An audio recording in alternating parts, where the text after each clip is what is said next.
She was a black woman who had built everything with her own hands. Her career, her dignity, her name. And on a Tuesday morning, her father took all of that and handed it to a stranger on a broken street in Koreatown. She arrived in a white dress with mud climbing up her heels, a crooked veil, and a heart that was breaking in silence. Because Serena Caldwell did not cry in public. She never had. But that morning, every single person on that street was laughing at her. They pointed, they whispered, they covered their mouths and shook their heads. A beautiful, proud black woman, being walked to a courthouse like a transaction, like something that could be traded, like she had no say in any of it. And the man waiting for her looked like nothing. Torn jeans, a yellowed shirt, rubber sandals on cracked pavement. A man fresh out of prison with no job, no money, no future anyone could see. But there was something on his neck, a dragon. Black ink and deep red, crawling from behind his ear down to his collarbone. Alive, permanent, and completely out of place on a man who was supposed to be nobody. She looked at him. He looked at her. And neither of them looked away. What she didn't know, what nobody on that laughing street could see, was that the broken man in rubber sandals was not broken at all. That underneath the torn clothes and the crumbling walls and the deliberate, perfect disguise of poverty, something enormous was waiting. Patient, calculated, and about to change everything. Before starting the story, comment down below where you are watching from and what time it is there. If stories of karma, love, and hidden truths move you, leave a like, be sure to subscribe to the channel, and click Join to become a member and help our channel. She did not cry on the way there. That was the thing people would remember later. Not the dress, not the neighborhood, not the crumbling walls of that building she was brought to on a Tuesday morning, with a veil crooked on her head and mud climbing the back of her white heels. What they would remember, the ones who saw her walk down that uneven street in Koreatown, was that she did not cry. She wanted to. God, she wanted to. The tears were there, sitting right behind her eyes like water behind a cracked dam, pressing, waiting for the smallest permission. But Serena Caldwell had spent 28 years learning that crying in public was the same as handing someone a weapon, and she had already handed enough away that morning. Her father had come to her room at 6 in the morning, which was the first sign that something was wrong, because Gerald Caldwell did not wake up before 9 unless money was involved. He sat on the edge of her bed the way men sit when they have already made a decision and are only there to deliver it, not discuss it. He told her there was an arrangement. He told her it was necessary. He told her the man had a complicated history, that he had been in prison, that he was Korean, that the neighborhood was not what she was used to. What he did not tell her, what he could not bring himself to say out loud even in that dim, quiet bedroom, was that he was afraid. That the kind of afraid he was had no language in the vocabulary of a man who had spent 30 years pretending nothing could touch him. That the man waiting for her on that street was not a man you said no to, not because of violence, because of something older and quieter than violence, the kind of authority that does not need to raise its voice because it has never had to. Serena found that out herself in approximately 40 seconds. She saw the dragon first. That was always how it went, she would learn. Everyone saw the dragon first. It began behind his left ear, black ink with veins of deep red that looked almost organic, like something alive beneath the skin, and it moved down the side of his neck to his collarbone in the way water moves. Not rushing, not stopping. On a man in a suit, it would have been a statement. On a man in a yellowed t-shirt and torn jeans and rubber sandals standing against a peeling wall in a neighborhood that smelled of fried food and old rain, it was a contradiction so sharp it almost made her stop walking. She did not stop walking. She crossed the distance between them with her chin up and her grip tight on that small white clutch bag, and she looked at him the way she looked at every man who had ever underestimated her. Directly, without apology. He looked back. His eyes were dark and completely still, and they did not move from her face in the way most people's eyes move when they are reading someone. Scanning. Calculating. He was not scanning. He was simply seeing. There was a difference, and she felt it in a place she could not name. Behind her, she could hear the women, the neighbors who had gathered with the casual cruelty of people who mistake witnessing suffering for entertainment.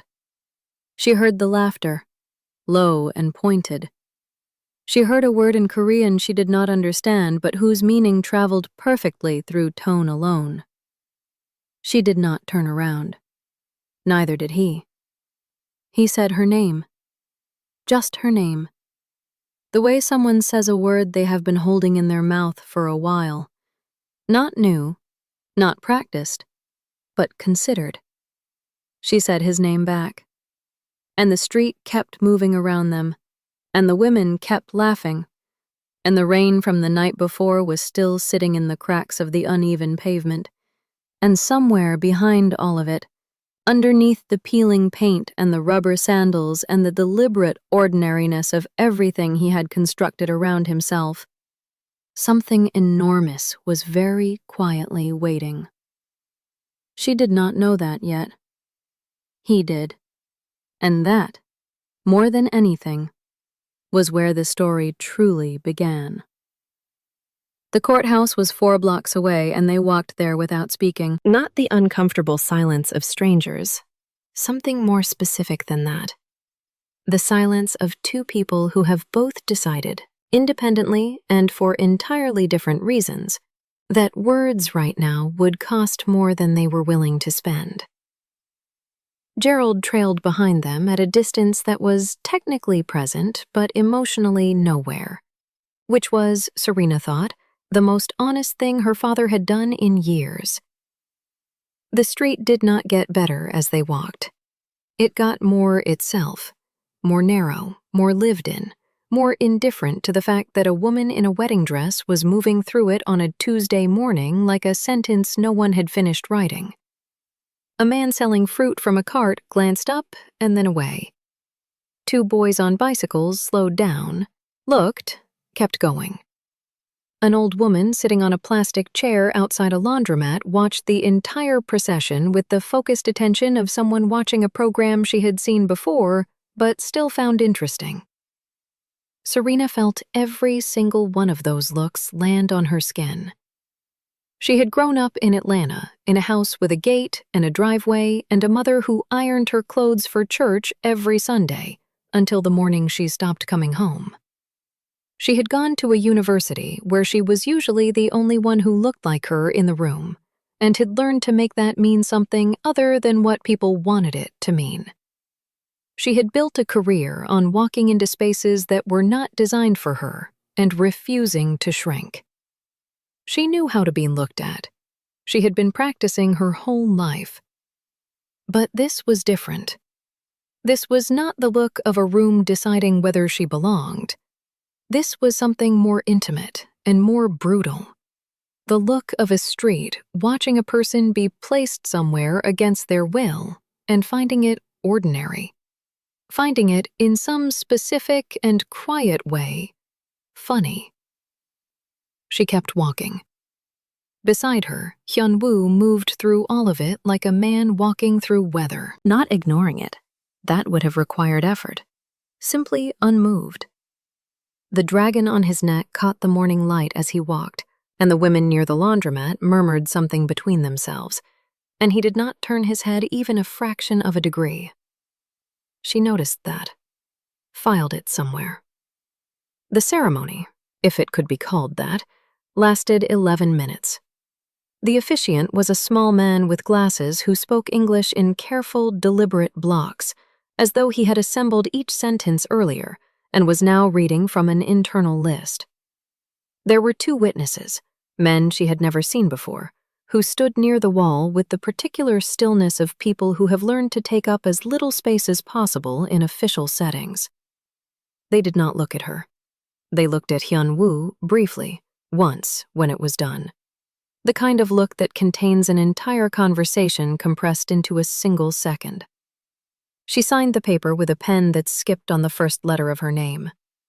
She pressed harder and finished it. Hyun-woo signed without hesitation, without ceremony, with the clean efficiency of a man who has signed important things before and understands that the significance of a document lives in what it sets in motion, not in the moment of signing it. When they walked back out into the street, the air felt different on her face. Or maybe she was different. She couldn't tell yet, and she suspected that not being able to tell was itself information she wasn't ready to process. They moved back through Koreatown in the same configuration, him slightly ahead, her matching pace. Gerald somewhere in the rear doing the math on decisions he couldn't unmake. They passed a woman who laughed openly when she saw them. A single sharp sound like something being snapped in half, and something to the man next to her that made him shake his head slowly. Serena's jaw tightened. Hyun-woo stopped walking. He turned, not toward the woman, not with aggression, not with the theatrical slowness of a man making a point. He simply stopped and turned and looked in that direction, with an expression so completely empty of reaction that it somehow communicated everything a reaction would have. The woman's laughter cut off at the exact midpoint of its second repetition. The man next to her looked away. Hyun-woo turned back and kept walking. Serena watched all of this happen in approximately 4 seconds. She did not say anything, but something shifted in the architecture of how she was holding herself. Not softer, not more open, just slightly less braced. The way a building adjusts imperceptibly when the wind changes direction. The apartment building came back into view. 4 floors, paint the color of something that had once been white. A rusted number above the entrance. A bicycle chained to the railing that had clearly not moved in months. He held the door open. She walked through it. And behind her, the street continued being itself. Indifferent, noisy, ordinary, completely unaware that the man in the rubber sandals who had just signed a government document in his small room with a skipping pen was, at that exact moment, 3 moves away from reclaiming the most powerful criminal organization on the west coast of the United States. Gerald Caldwell, following at his careful distance, was also unaware of this. He would not remain unaware for long. But that morning, climbing 4 flights of stairs in a building where the elevator had been broken since the previous winter, none of them knew what any of them were walking into. That was, perhaps, the last moment any of them had the luxury of not knowing. The apartment had 2 rooms and 1 window that faced another wall and a kitchen so small that 2 people standing in it at the same time required a kind of negotiation that neither of them had agreed to yet. Serena stood in the center of it on that first afternoon, still in the wedding dress, because she had not yet permitted herself the vulnerability of changing, which would have meant accepting, even temporarily, even just in the privacy of her own body, that this was real. That this was where she was. That the gate and the driveway and the career and the careful, constructed life she had built, brick by deliberate brick, had somehow deposited her here, in 400 square feet in Koreatown, married to a man whose name she had learned 11 days ago from her father's trembling mouth. She unpacked instead. 3 suitcases, organized with the precision of someone who needed to control something. Anything. The placement of folded clothes in unfamiliar drawers standing in for all the control she did not have over the larger situation surrounding her. Hyun-woo did not unpack. He was already there. His presence in the apartment was minimal and total at the same time, a quality she would spend weeks trying to find the right word for. He moved through the small space without disturbing it, as though he had learned long ago how to exist somewhere without leaving evidence of existing. There were almost no personal objects. A single book on the nightstand with a cracked spine and Korean characters on the cover. A watch on the kitchen counter that looked plain and was not. A jacket hung on the back of a chair that she would later realize was the only jacket he owned in that apartment, chosen specifically because it covered the tattoos on his arms when necessary. The men started coming on the 4th day. Never in groups, always one at a time, always different, always with that same compressed stillness she had noticed in the witnesses at the courthouse. They would knock. He would answer. The door would open just enough.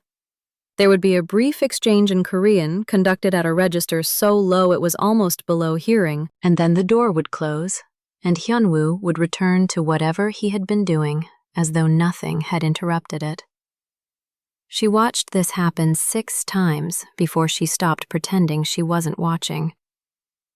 On the 7th visit, she was in the kitchen when the knock came, close enough to the door that she could see the man on the other side in the narrow gap.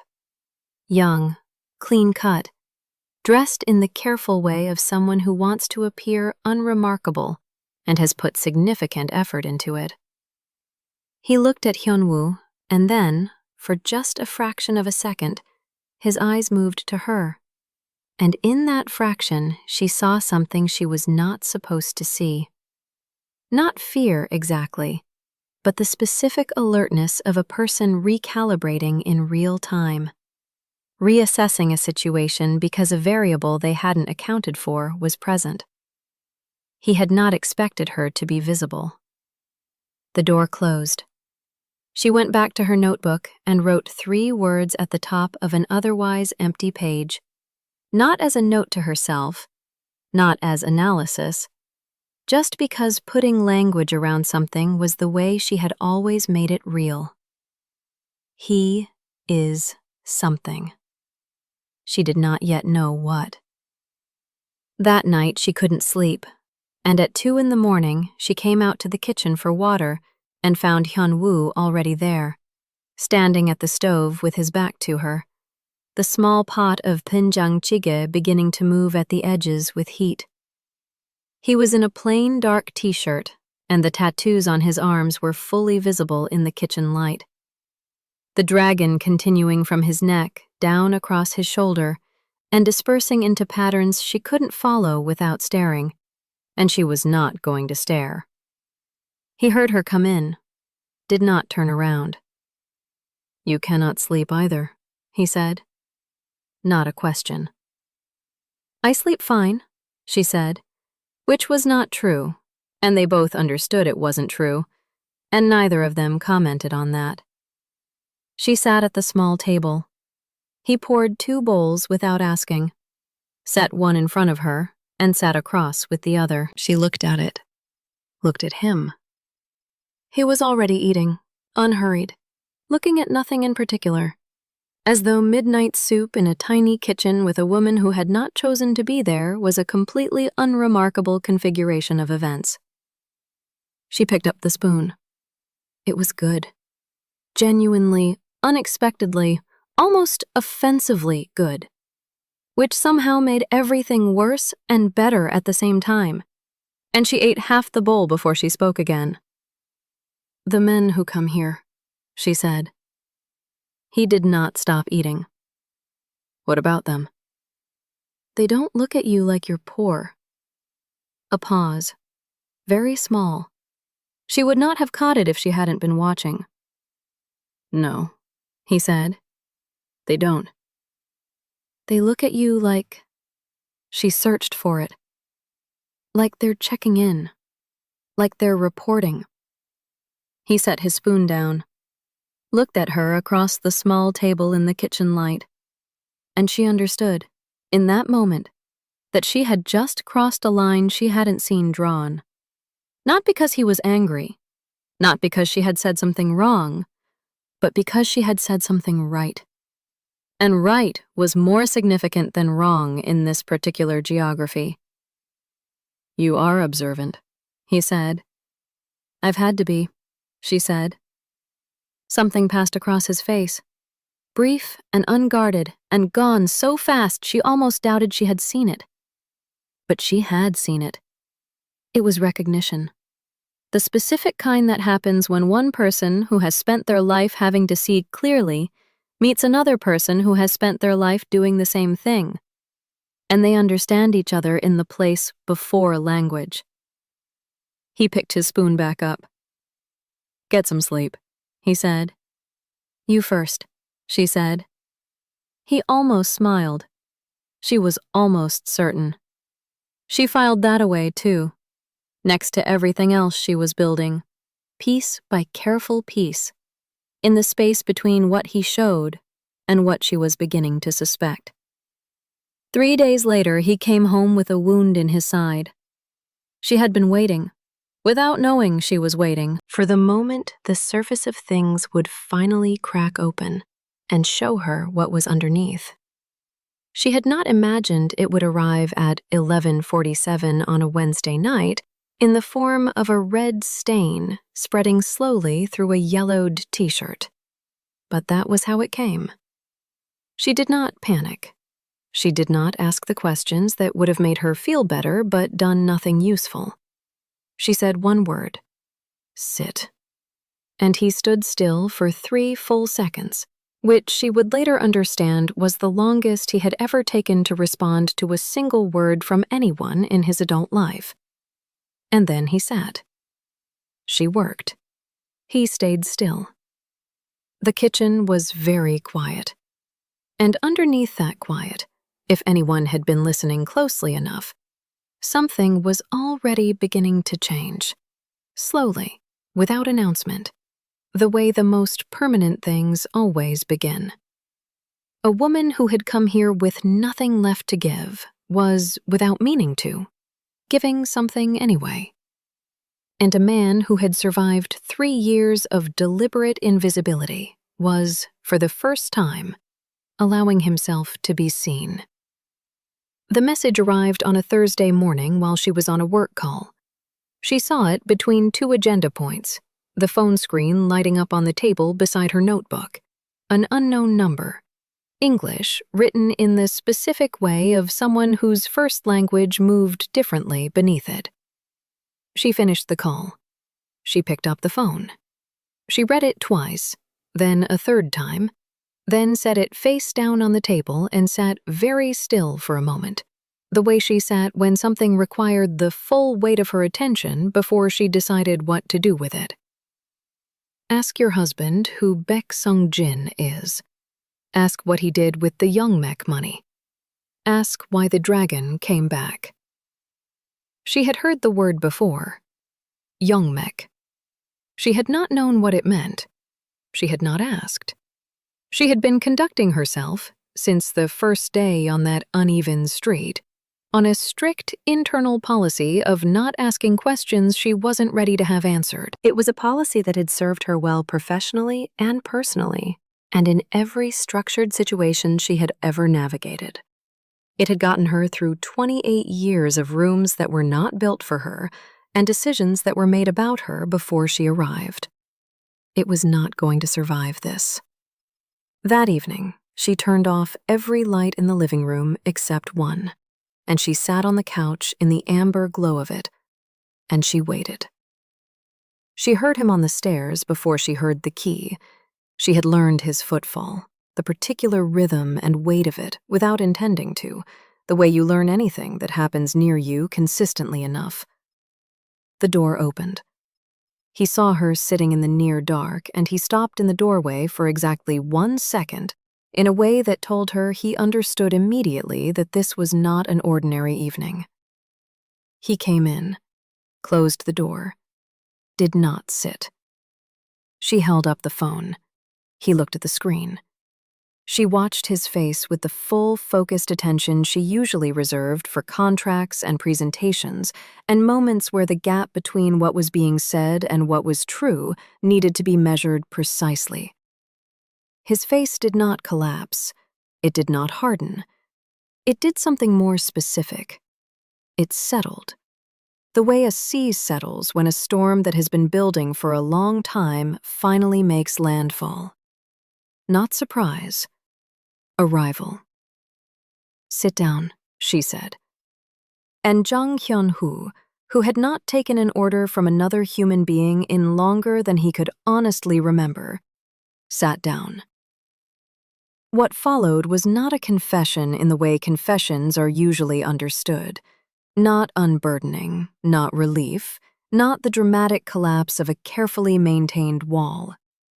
It was more like a door being opened that had always been there, in a room both of them had been circling for weeks without acknowledging the door existed. He spoke in the measured, unhurried way of a man who has rehearsed nothing because he had not expected to say it and was therefore saying it in the only language available. The true one. Baek Sung-jin had been with him for 12 years. 12 years is a long time to trust someone. Long enough that the trust stops being a decision and becomes a condition. Something you move through, rather than something you choose. Sung-jin had known everything. The accounts, the contacts, the structure of the organization that moved beneath the surface of 2 continents like water beneath frozen ground. And when the federal investigation began, not by accident, Hyun-woo understood now, not bad luck, not exposure, but engineering. It was Sung-jin who had provided the documents. Sung-jin who had negotiated his own immunity. Sung-jin who had stepped into the space created by 3 years of absence and filled it with his own name. 3 years, she thought. 3 years in a cell knowing you were betrayed by the person who knew you most completely. She did not say this out loud. She did not need to. He could see her processing it the same way she could see him watching her process it. The two of them conducting the entire secondary conversation in the space above the words, without either of them acknowledging that the secondary conversation was happening at all. "My father," she said. A question with no question mark. "Your father moved money for the organization for 4 years. He did not know Sung-jin had taken control. When he understood what had changed, he tried to remove himself. Sung-jin made that impossible." A pause, brief and precise. "When I came back, your father found me before I found him. What he owed me was significant. What he offered instead," he looked at her directly, "was not what I came for." The lamp between them hummed very quietly. "Then what did you come for?" she said. "Cover," he said. "Legitimacy. A name attached to mine that was clean and real and visible in the right way. An American wife with a career and a presence and no connection to anything I had built. Someone who would make me look like a man putting his life together instead of a man taking his empire back." She absorbed this without moving. "A prop," she said. "A strategy," he said. And then, after a silence that had weight to it, "That was the plan." She heard the past tense. She did not react to it immediately. She let it sit in the room between them where it had placed itself, and she looked at it from a careful distance before she spoke again. "And now?" she said. He looked at her for a long moment. The dragon on his neck was still in the lamplight. The apartment around them was its small, familiar self. The cracked paint, the narrow kitchen, the window facing another wall. All of it unchanged. All of it suddenly insufficient as a container for what the room actually held. "Now I don't know what to call it," he said, "which is not something I am accustomed to." She nodded slowly. Once. "I'm not a prop," she said. Not angry. Simply factual, the way she stated all things that were non-negotiable. "I know that," he said. I knew it approximately 40 seconds after you walked toward me on that street and didn't look away. The lamp hummed. Outside, Koreatown continued its Thursday night. The restaurants, the music from somewhere 3 floors below, the ordinary machinery of a neighborhood that had no idea what lived inside it. Sungjin was neutralized 10 days later. Not loudly. The Yongmek did not conduct its business loudly when it didn't have to. There was no announcement, no visible confrontation, no moment that the street outside could witness and understand. There was simply a shift. The kind that happens in tectonic things, underground, rearranging what everything above it sits on. The organization recognized its leader.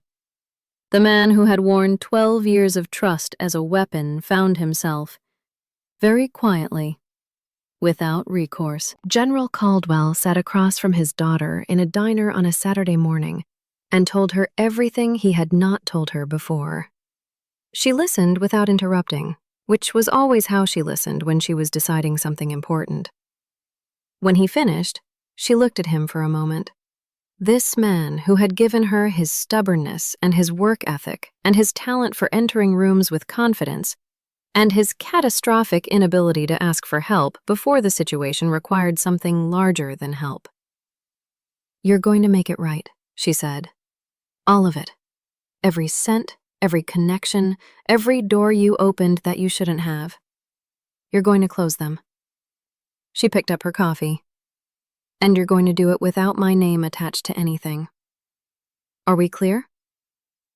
Gerald Caldwell nodded, the way men nod when they understand that the person across from them is no longer asking. She drove back to Koreatown alone. She parked outside the building with the peeling paint and the rusted number and the bicycle that hadn't moved in months, and she sat in the car for a few minutes, looking at the entrance. She thought about the apartment in Beverly Hills he had mentioned once, briefly. The real place beneath the constructed one. The life beneath the disguise. She thought about what it would mean to step into that. The size of it. The weight of it. The particular exposure of being adjacent to a man who moved the way he moved through the world. She thought about midnight soup in a 4-meter kitchen. She thought about coffee left beside her notebook without comment. She thought about a hand in her hair after the worst night. Gentle in a way that had no explanation given, and needed none. She got out of the car. She went upstairs. He was in the kitchen. 6 in the morning would have been Jjimjilbang.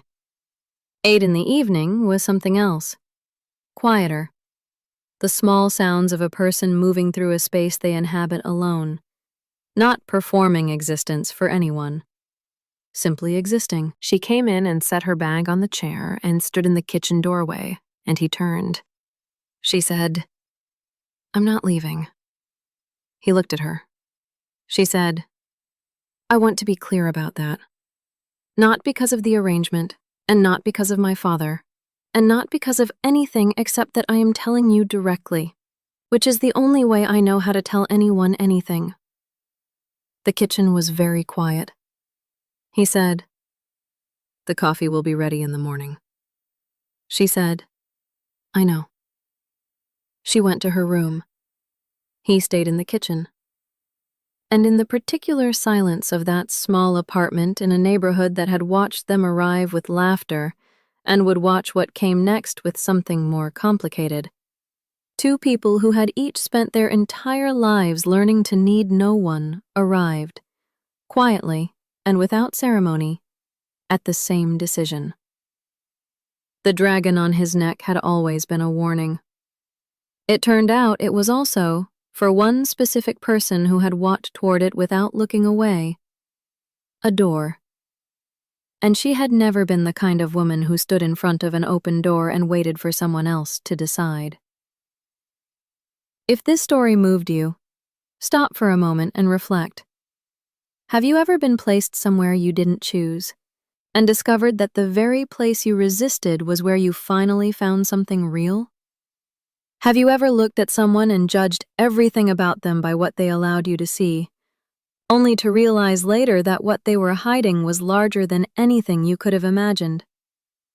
And have you ever been used as someone else's strategy and chose, in the end, to stay anyway?